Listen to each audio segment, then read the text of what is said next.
had came home from jail. He was talking to C. Murder, and he asked C. Murder for my phone number. Now, there was an altercation with Pimp and like Master P and him before. Yeah, I was going to ask you about that. So didn't he, from my understanding, like, he wanted his masters back, or P owed him some money, or there was some... You know what? I never knew. This is the honest truth. I never knew what happened between them. I didn't think P ever had any masters of his. You know, I didn't really know what the problem was. What happened, this guy that I was engaged to be married to, people called me and was telling me that he was in Houston and he had some kind of fight with Pimp C. And when I didn't believe it because it was supposedly had happened in Houston and Jimmie was home in New Orleans. So I kept saying, well, that's impossible. But when it all came down to the come down, it had actually happened. Jimmie had caught a flight like 5 o'clock in the morning, and he was back in New Orleans by 11 a.m. And so I never knew that he even left the city. So when Pimp C called me, I was very nervous because I had considered him a friend, and I didn't know, you know, how he felt about that whole situation that had took place with him and Jimmie. Mm-hmm. So when he called my phone. So would that have been was that the night when I guess they ran up in his hotel room and It was in a hotel room. Yes. That was that incident. How did they know how did they know that he was there? Or did they kick the door in? See, this is the thing. I was in a total blind of the whole thing, so by the time I spoke with Pimp C, that was the first thing I wanted to say because I felt like I didn't want me and him to run into each other in the street and it be some chaos because I heard it was like a big old incident that happened. So when he called me, this is after he gets out of prison. This is after he gets out because, you know, during that whole time I hadn't spoke with him and I was like, Chad, I don't even know what to say. I didn't know that happened to you.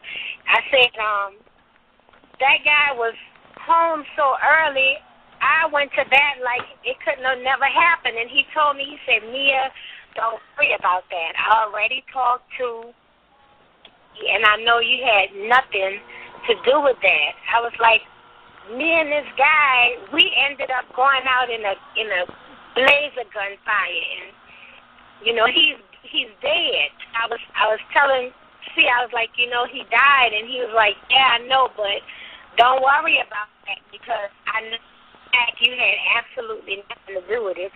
Julia, I was so blindsided by that incident, and it hurt me so bad because I had really become friends with Chad and Bun over the years, you know, and but I like to laugh, like I said, when they shot the Players from the South video, we was literally sitting at the card table, Chad and Bun and Bison, we was playing Tonk because we was bored and the director decided to shoot that in the video.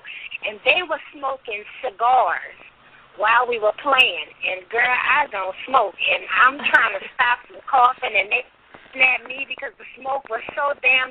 And then I had this curly, wet and wavy weave that started to dry up and look like a Jerry curl. And, you know, they was just making so many jokes on me and bragging on me. And, you know, I was trying to just remember all of that stuff about us. So when that incident happened, everybody started calling me because I was during the time No Limit was high. Mm-hmm. Guys, different magazines, you know, different. So there was just rumors about it, and people were calling you. Yeah, they was like, we heard your husband bust in a hotel, and you know was fighting Pimp C, and I was like, no, that's not the truth. And they was like, well, I think it is the truth, Mia. You probably need to figure that out, you know. And so I called. Who was assigned that to you? That was magazine that called you? Just different writers, girls who was doing publicity at the time, you know, just calling me just like the phone, just every time one person hang up, somebody else would call, and they were saying it. So I asked him, well, did that happen? Did you do that? And he was like, no, I was here. What you talking about? And so I was like, that's what I keep telling people. You know, like, that really, like, went under my nose, and it really, really hurt my feelings when I found out that actually did happen, you know. So how did you ultimately find out? And I didn't know. Well, one of the guys from No Limit, he said it. And so I said, is that the truth? And he was like, yeah, that's the truth. He was like, Jimmie did that early in the morning. And so I was like, wow, that's really messed up, you know. So when I confronted Jimmie about it, you know, he was like, well, we got into it, and we've been getting into it over different situations. He was like, you know, when C be on the road, he get on the mic and he just always saying, you know, fuck Master P and fuck us. And I was like, but that don't have nothing to do with anything, like with somebody saying on the mic. And, you know, I really didn't know what the situation was that led to that. But at the end of the day, I was happy to talk to him. I was happy that he spoke with P, and whatever that situation was, they fixed that, you know, and he couldn't mend whatever had happened between him and Jimmie, because Jimmie got killed before he got out of jail. But was Jimmie like a bodyguard, like a No Limit bodyguard, or what was his? You know what, girl? He was P's first cousin. Oh. He was Steve's first cousin, and he was in a couple of movies and stuff, but no, not really. I think, you know, I don't think it was anything Percy was aware of. I think Jimmie just reacted on his own because he was a guy that had a street mentality, and he had did like 8 years in jail on a manslaughter, and I just think, you know, he was a pretty loose cannon, and I think he just kind of overreacted. Well, I the really think version, he like, did. it might be exaggerated, but the version I always heard was that it was P with four guys with him, and the 4 guys had held P down, and P put a pistol in his mouth and threatened him, and then they left. But I think that was the exaggerated thing, because the way I got it, you know, P wasn't even there. And speaking from, I'm talking about a man who pistol whipped me. Speaking just from experience and knowing Jimmie, he was a character, you know what I'm saying? And he wouldn't have never been with like people. He done done things all through the city, you know, and how you live is how you die. But he did things all through the city. He was very, you know, like everybody know that, and that's how I ended up in Texas, you know. Matter of fact, when C got out of jail, you know, I was in Texas, and about a month after that, what was Jimmie's actual name? Jimmie Keller. How do you spell that? It's Jimmie Keller. Okay, just so I can get it accurate. But yeah, you know, Ted ended up coming to Club Blue in Dallas, like shortly after he got out, and I went to see him and got a chance to hang out with him, and you know, we just really talked in depth about all that stuff, and you know, he knew. I didn't know anything about it. Whatever the situation had been, he had spoke with P, and he didn't have any ill feelings towards P, and I knew that he was talking to C on a regular basis. Ted and C, they were talking a lot. And that's where he had actually got my number from. From Corey. Do you know what the conversation between him and P was? I know he was trying to, fix things and they were going to work together. Did he talk about what they spoke about at all? No, the only thing he told me was, I know you didn't have anything to do with that. I know you didn't know anything about that. I spoke with P, and me and P good, and I told him, Jimmie was the type that just fly off the handle, and sometimes, you really didn't know what he was going to do.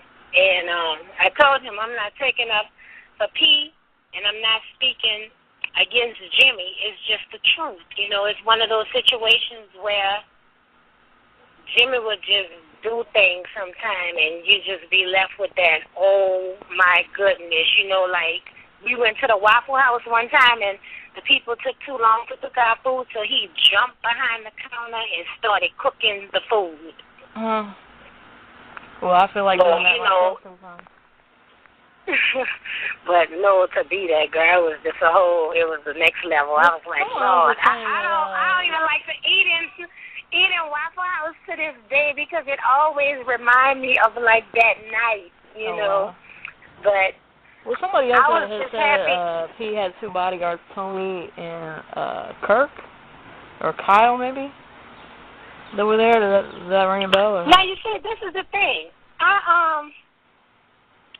The bodyguards that I remember P having was Percy, Hokey, Man, Earl, this guy named Kevin. He was a retired police officer.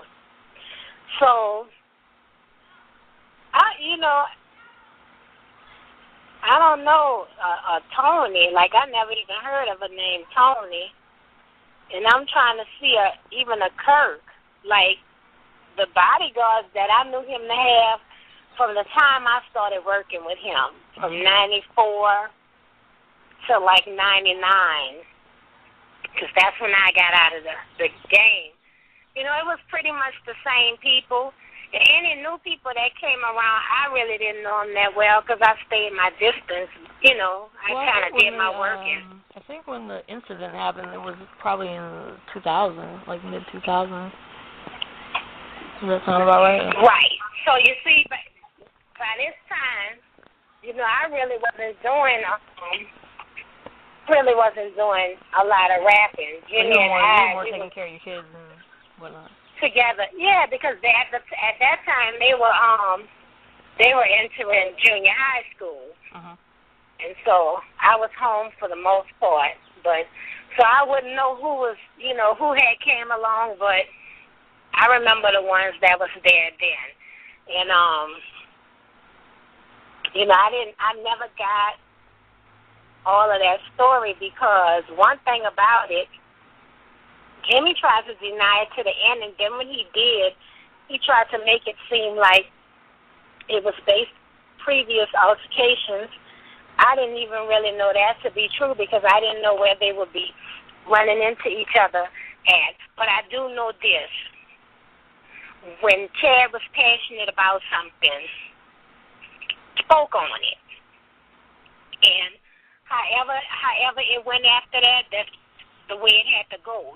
That's the type of person.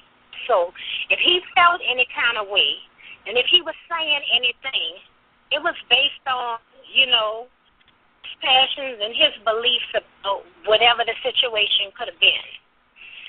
He didn't want to, harp on it when he came home and I reconnected with him. He just wanted me to know that we was good. We had been good since 92, and that he spoke with Percy and that they were, and that was pretty much it. From there, so you we went on to discuss. Go ahead. No, I was like, from there, we just went on to discuss so many things because one thing he told me he didn't like about the way business was going, he said he got my phone number, he called me, and I answered the phone. he said when there was so many people screaming, free Pimp C, and so many people, so many rappers that was a part of that Pimp C movement, he was like, when he came home and he wanted to reach out to a lot of people just to thank them, you know, and he was like, you know, people would give you like their assistant number, the manager number. It wasn't as personal as it was prior to him leaving, you know. And he really wasn't feeling that too much.